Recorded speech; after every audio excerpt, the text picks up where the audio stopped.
எச்சரித்த வேளையிலே அதிகாலை நேரம் உடலானது குளிர் சமயம் அப்ப யோஜனை பண்ணுது. இந்த குளிருக்கு வெற்றும் இருந்தால் நல்ல முறையா இருக்கும். நல்லா இருக்கும். ஆனா சூரியன் வரலையே, சூரியன் வராத நேரமா செய்து அப்படி என்று யோசனை செய்த பொழுது நமக்கு மந்திரத்தை உச்சரித்தார். அதில் முதல் மந்திரம் சூரிய வச்ச மந்திரம் அல்லவா? இப்ப சூரியன் வராத நேரம், இந்த நேரத்தில் உச்சரித்தார். வருகிறாரா பார்க்கலாம் என்று முதல் மந்திரமான சூரிய வசி மந்திரத்தை உச்சரிக்க அதை அறிந்த சூரிய பகவான் அவருடைய 1000 கிரணங்களையும் மாற்றி பிராமணர்களுக்கு கமண்டலத்திலே ஜலத்தோடு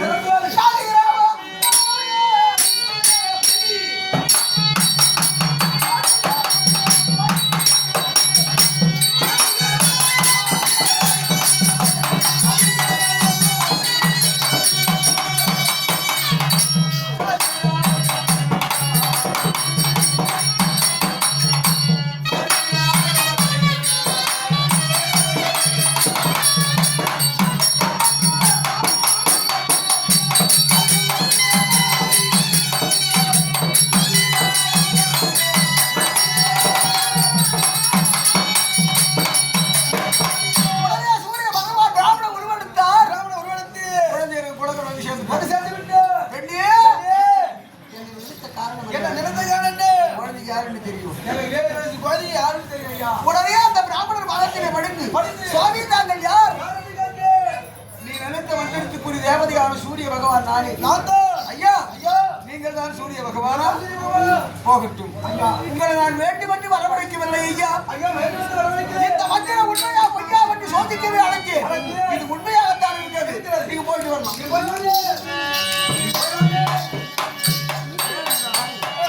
விளையாட்டு பருவம். அப்படி சொன்ன உடனே சூரிய பகவான் பார்த்தார். குழந்தை, இந்த மந்திரம் யாருடைய மந்திரம் தெரியுமா? தூர்வாசனுடைய மந்திரம். இந்த மந்திரத்திற்கு மாறாக நடந்தால் நீ சாபத்துக்கு ஆளாகுவா, நானும் பாவத்துக்கு ஆளாகுவேன்.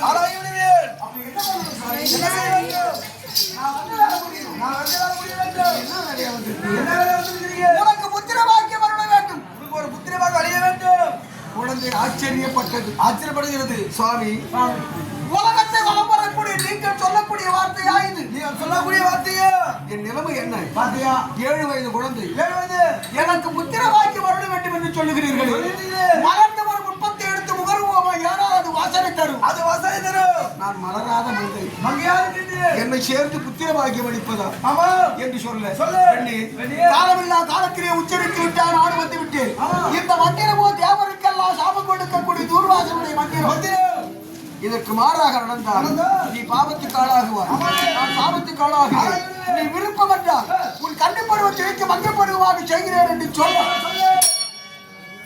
அடைந்தவளான குழந்தையானவள் சரி என்று ஒப்புக்கொள்ள கமண்டலத்திலே இருந்த இறந்தை பாதி இறந்து 7 வயது குழந்தையான புத்தியில் தெரிஞ்சல் ஏற்பட்டு 7 வயது பருவமானது இருக்கிறது. எப்பந்த 16 வயது மங்கையாக காட்சி கொடுத்தார். சூரிய பகவான் கண்ணோக்கமிட்டார். ரிஷி விட்டு தங்காது என்பது ஒன்று குளக்கரையில்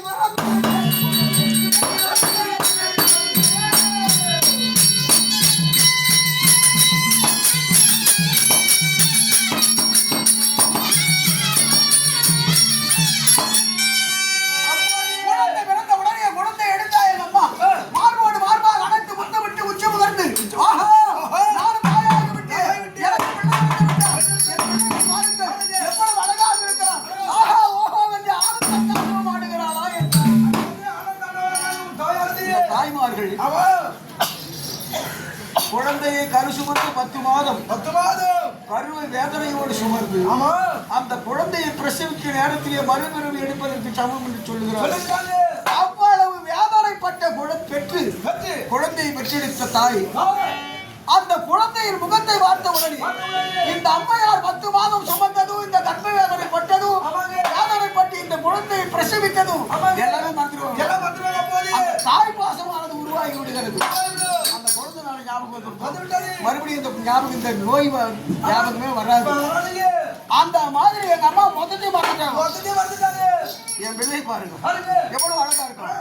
ஆனந்த தாண்டவம் ஆடுகிறா எங்க அப்பா. முன்னாடியே ஒரு கடத்திலே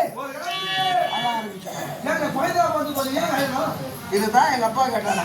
பெண்ணு பெண்ணு இந்த குழந்தைய வச்சு இந்நேரம் ஆனந்தமா ஆடிட்டு இருந்தேன். ஆமா இப்ப ஏன் ஐயா என் நிலையை பார்த்தீர்கள். என் நிலையை பார்த்தீர்கள். 7 வயதா கிரகத்திலே இருந்து குணம் கொண்டு வந்தாராம்.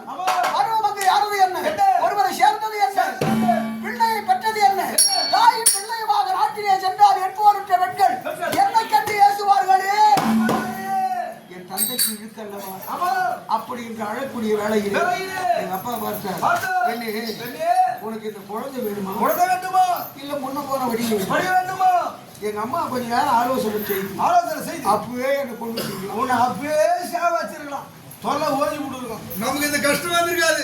அப்பவே செத்துட்டா நாயா வந்து ஊங்கோட்டு இருப்பாரு மனாரம். இத்தனை பேரும் தம்பி கரெக்டா கை தட்டாம பாரு. அவன் சரியா புரிஞ்சுக்கிறான்.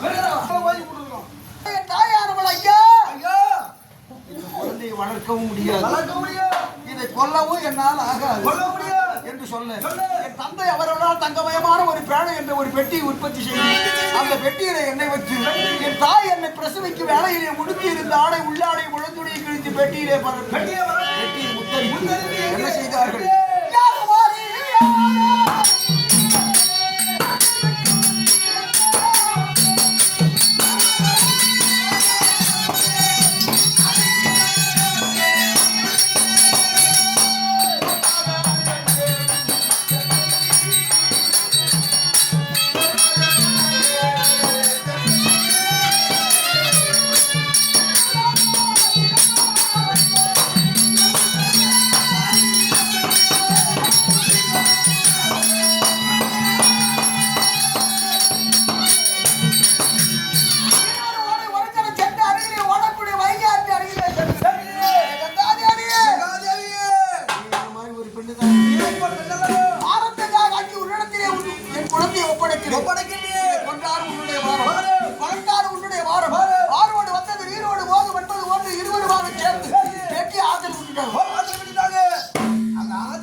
நாளைக்கு மட்டும் உன விட போறமா நாளைக்கு பழனிக்கு போறேன்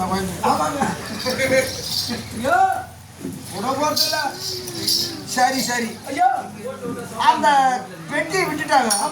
மறுபடியும் பாதி நேரத்தை எங்க அம்மா சிரசிலே போட்டு 7 வயது பொழுது எங்க அம்மா போயிட்டு எங்க அப்பா போயிட்டு பெட்டி நிலை என்ன ஆனது?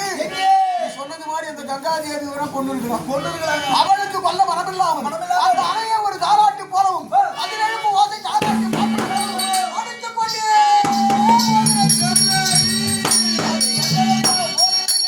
அந்த நதியோ அஷ்டிராபுரத்தில் ஒழிஞ்சு செல்கிறது. அவ்வேளையில் அத்திமாநகரை ஆண்டு வரக்கூடிய மன்னனுவோ திருத்தராட்டு அவருக்கு ரதமிடக்கூடிய ராதன் அவர் மனைவி ராதை ராதனுக்கு ராதைக்கு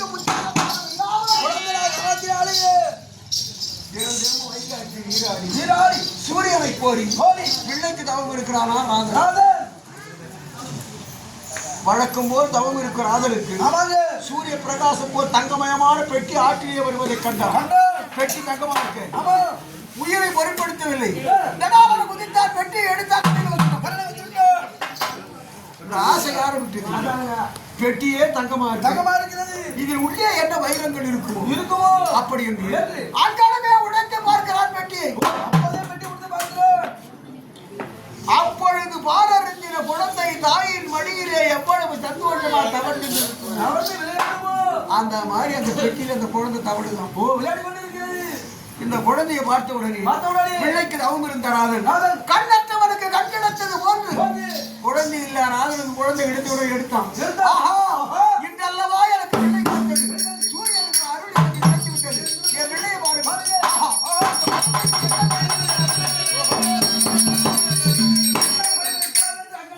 அப்பவே நினைக்கணும். எங்க அப்பா அப்பதான் உதயமாகி வரார். அவர் ஆசிரியராக நின்று இந்த குழந்தைய நன்னா பாரு. நல்ல குழந்தை மார்போடு ஒட்டிய கவசம் காதோடு பிறந்த குண்டலம் கவச குண்டலத்தோடு இருக்குது குழந்தைக்கு கர்ணன்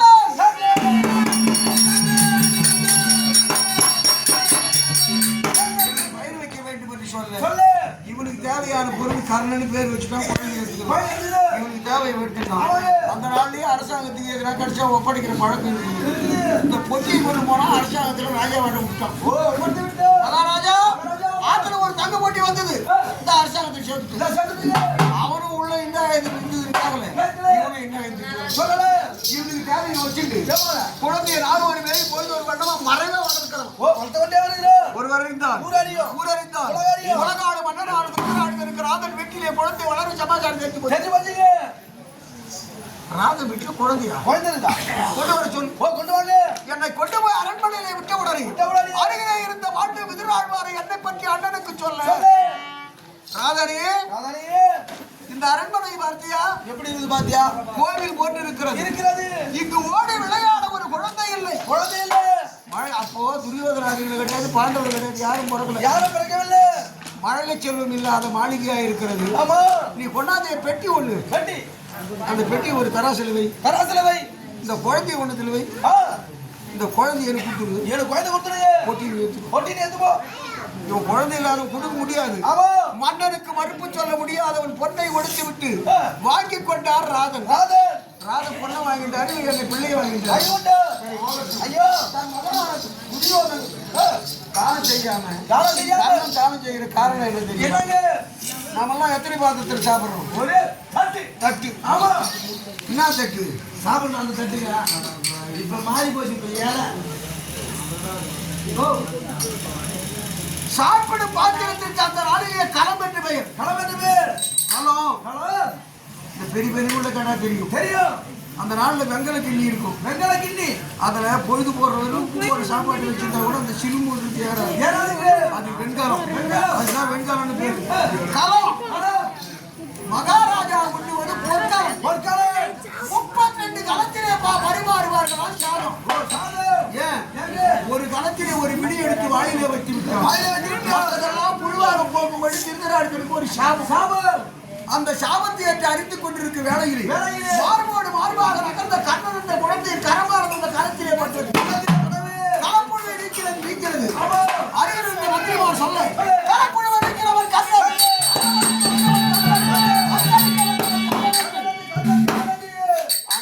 வட்டம் தரித்து தானத்திற்கு பொருளை கொடுத்தவர் என் தந்தை திருநாட்டு